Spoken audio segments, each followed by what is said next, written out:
that you've watched the video, we're going to click on this link here just as an overview. So an overview, we use library databases for different types of information like scholarly journal articles, popular magazine articles, newspaper articles, reference book articles, books, and there are no sponsors or ads.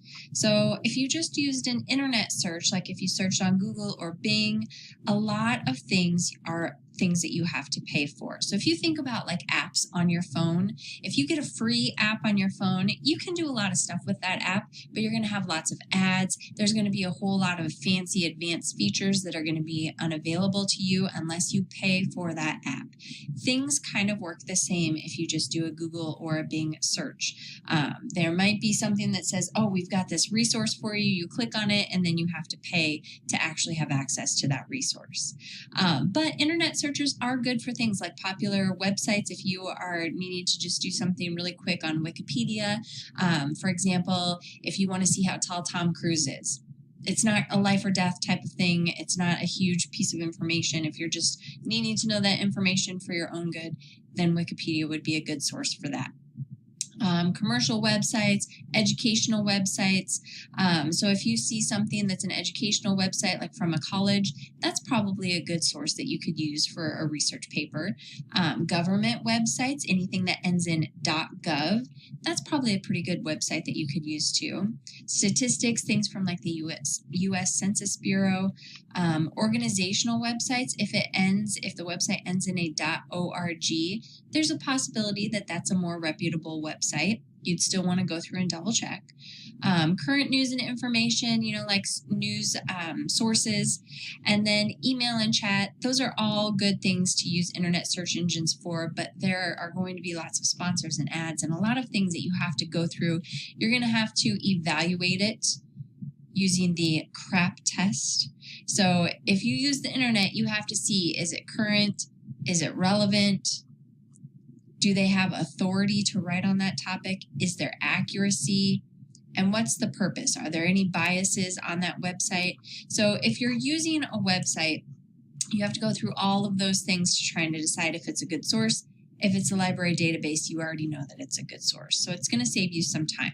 All right, so now you know why we use databases and what the advantages are to using databases. Let's talk about what databases you should use. So these databases are going to kind of change year to year. This year we have access to these following databases. So the ones that are in this box over here, Britannica, World Book, Culturegrams, and Explora. Explora is going to be under the EBSCO link. So when you go into the resources, you have to click into the EBSCO products. Explora is one of the databases under EBSCO. So there's those databases, and then we also do have Gale, EBSCO, SIRS, and The Atlantic is more of an online magazine versus a database. So we'll talk a little bit about that when I show you an example of The Atlantic as well. So starting off, we have some databases for background information. So Britannica and World Book. Also, Explora is going to be an encyclopedia. It's going to have brief articles that give short overviews of topics. It's not going to go very in depth. It's probably not going to have super recent events, current events types of things. But if you're just looking for some facts to add to your research project, Britannica, World Book, and Explorer would be a good place to look. When you are ready to access these resources, you can go to the Indian Hills Media Center Library Canvas page, and you are just going to scroll down to this little file folder here with these icons on it that says databases. So when you click on that, it will take you to some Google Slides. All right, so first we're going to look into Britannica Online. So when you open up Britannica, always just kind of let it spin a little bit. So every single one of the databases that are linked on here should automatically log you in. The only one that won't automatically log you in is EBSCO. There is a specific user and password down here that you will have to use, and that will probably change in January 1st when the new year rolls over. So I will let you know about that, and I will update this site right here. But for Britannica, you're just going to let it spin, let it do its thing. If it asks you for a login or anything, try to log in with Google because most of these are attached to our district's Clever, so it should let you in with Google.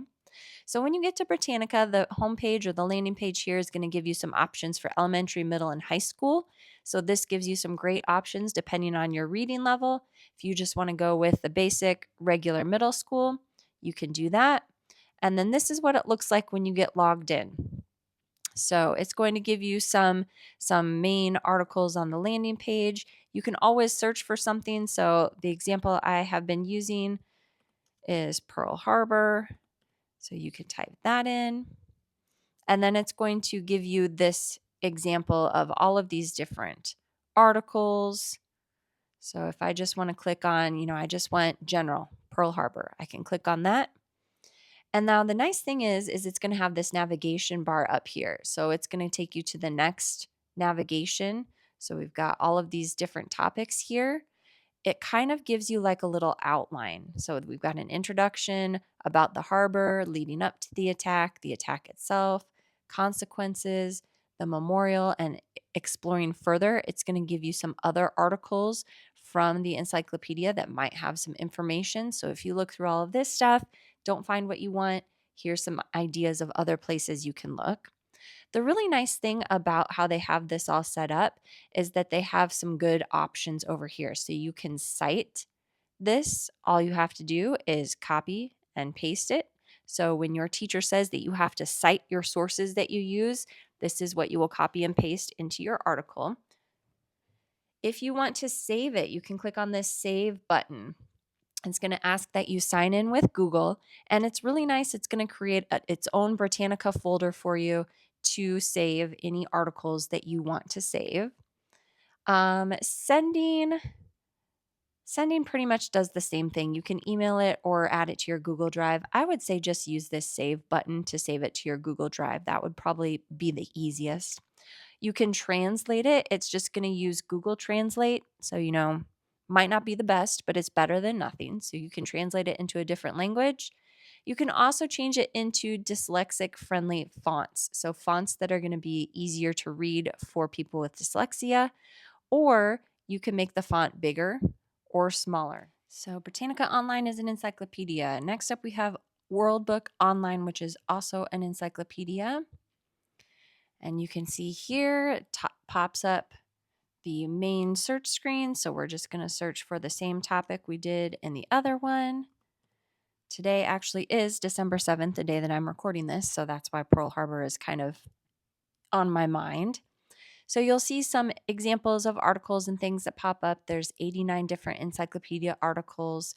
So we're going to go ahead and click on this one. You can see it has some pictures, it has some video. You can play this and listen to the article itself. In World Book, kind of the extra features are going to be up here in the top right. So the tools, this is where you're going to save it. This is where you're going to find your citations, translations, changing the text size, things like that. And then right here, this is going to give you the outline of the article. So if you want to skip ahead to, you're just talking about the Pearl Harbor Memorial, you can skip ahead to that. It does have some little tabs up here at the top too. So you can see we've got photos, maps, videos, and audio, tables. So it'll just take the things out of the article so that you can see those media type of things. And then it also does give you some related information too as well. So it gives you a few more links that you can search through. Culturegrams is going to have articles and content that are focused on cultures from around the world, so more geography based. So culturegrams would be great for facts about people, places, geography, the economy, the weather, things like that if you are looking for some facts about a place for your research project. So if we click on Culturegrams, there's the World Edition, there's Kids Edition. So if you need something that's maybe a little bit easier reading level, that might be something to try out. There is one for Canada, and then there's one for the United States. So let's say I want to do my report on Iowa.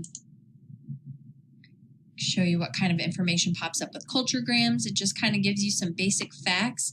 It gives you information about the place, so climate, geography, resources, and economy.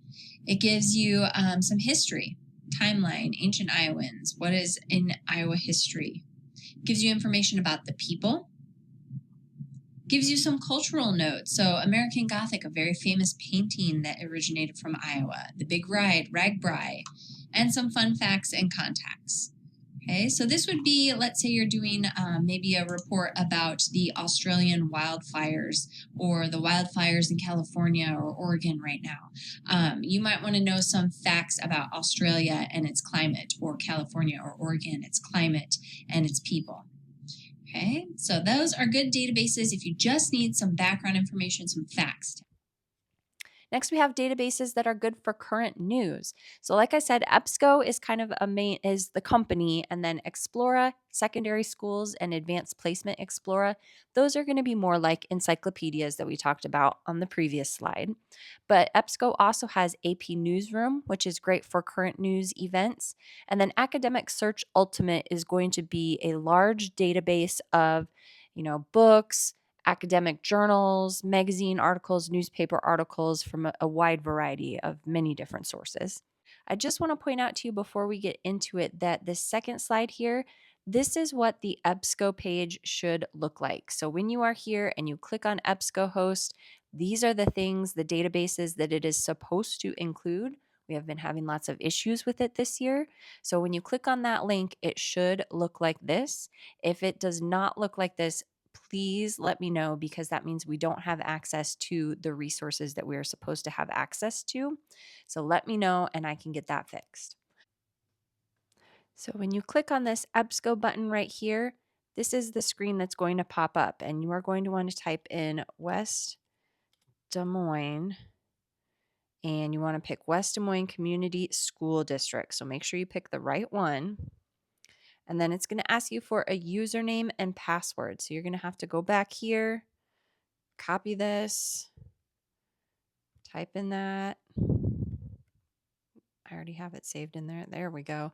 And then when it asks you for your password or PIN, that's going to be this right here, this heart 11 with an exclamation point. So I already had mine auto-populated. I'm just going to click sign in. And now lets me sign in. Should give you a screen that looks like this. Explora Secondary Schools and Advanced Placement Source Explora. These are just another encyclopedia type of resource. So it's going to be searching through those different things. It even has some different ideas for you, some topics for you. So if you click on history, you wanted to learn more about US history, it'll give you a couple of different things about that. And it kind of keeps breaking it down into different topics for you as well. So Explorer is also an encyclopedia.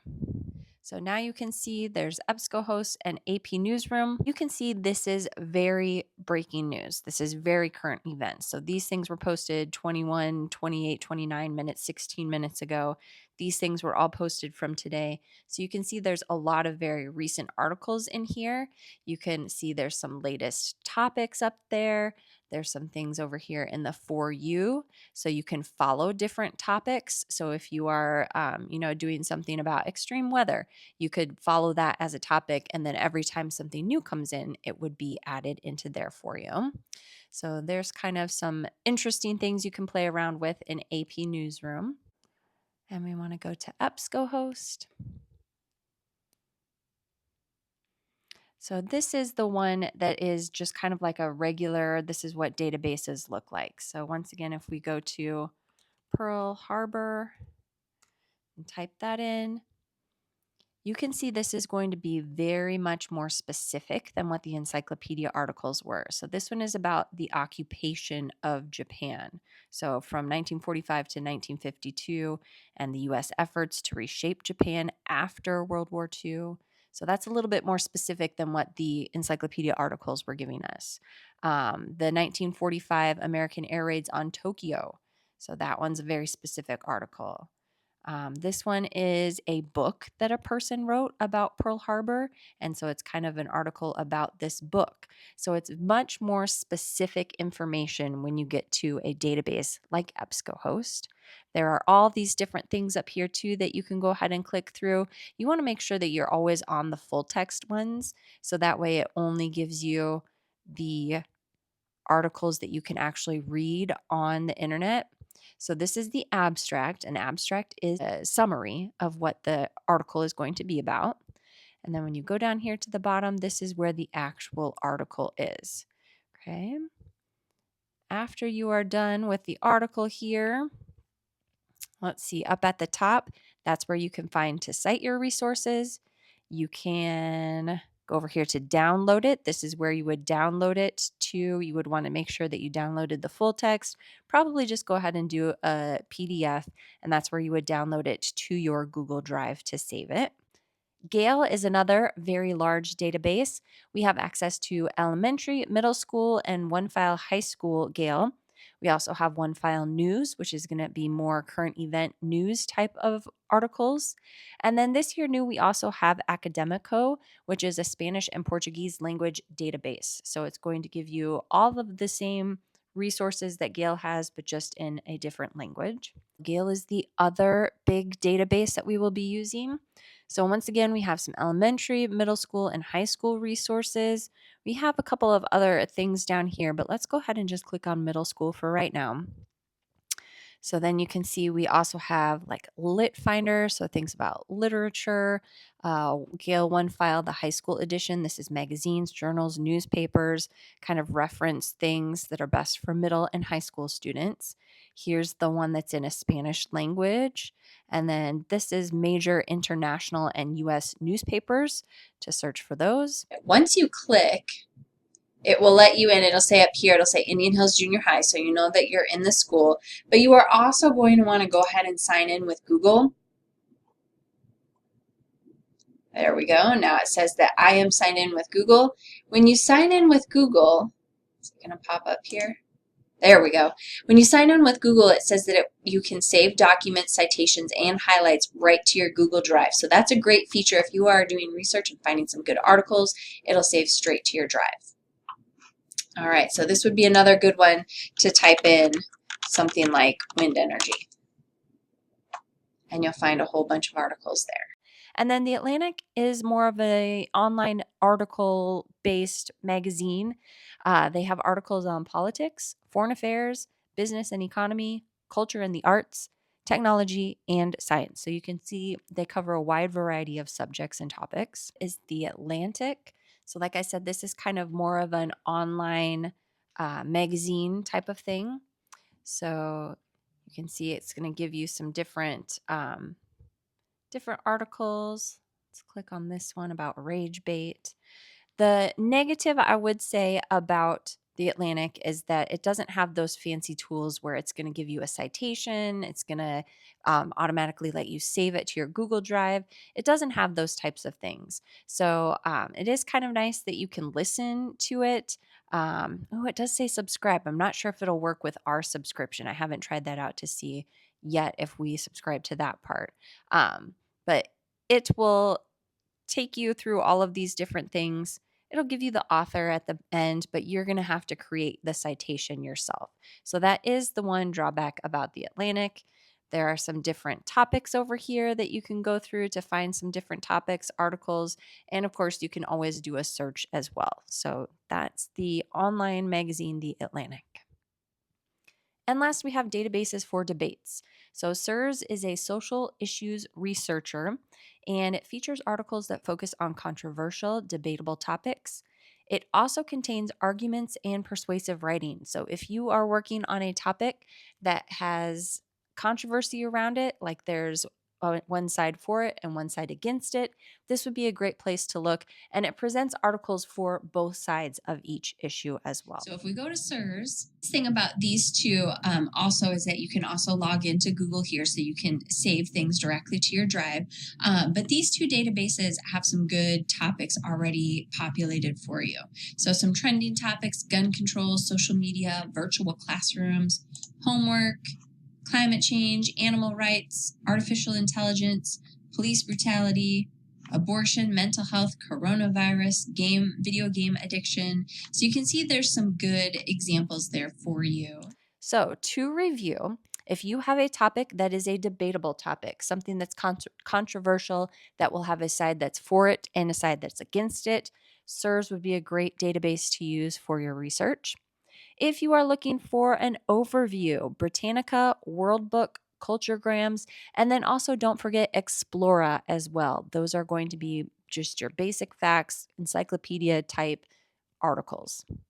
And then if you are looking for current news, maybe a little bit more in depth articles, something that's more specific, you would want to go to the Gale or EBSCO databases. Those are very large databases that cover tons of magazines and journals and books, all kinds of sources. And then The Atlantic is its own online magazine. It is a little bit higher reading level. Some of the EBSCO resources are going to be a little bit higher reading level as well. Gale is nice because you have the middle school and elementary option. So those resources are going to be geared a little bit more towards younger readers, easier reading levels.